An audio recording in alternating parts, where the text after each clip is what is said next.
So this missile is really like a small airplane. It has a jet engine on it.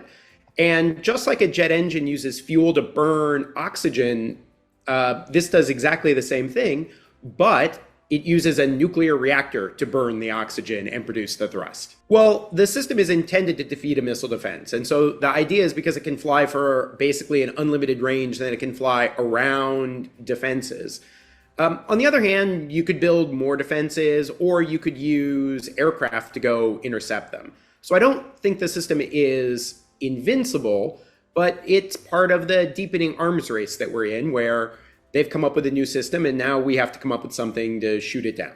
I think we are just generally seeing a greater emphasis on nuclear weapons. We're seeing countries use nuclear threats more and more to get their way in the world. And so while I think a lot of these programs have existed for years, if not decades, the reason Putin is doing this on live TV while wearing fatigues is because he wants to send a certain message. Well, I hope we'll never have a nuclear war. And if we see it being used, we probably won't be around afterwards to talk about it. But the point of the system is to defeat missile defenses like Golden Dome. So what I guess I would emphasize to people is, don't think about necessarily the day after this gets used, because we won't be here, but we are all going to have to live with the arms race that we're seeing, which is both the United States and Russia investing heavily in new offensive systems and defenses. And this is going to be a constant back and forth that's going to cost, trillions of dollars. Well, we know that the Russians have been up at the test site since the middle of the summer. So they've been at this for a long time, and we've seen a lot of activity that we thought were associated with tests.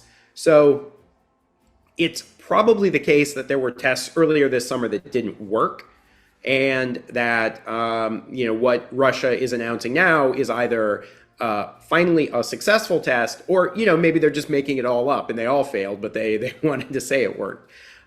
But this program has been tested for a long time, and there's a lot of evidence that past tests have not been successful. So the United States investigated a very similar system in the 1950s, but decided that it was just too much of an environmental nightmare, and so chose not to build it.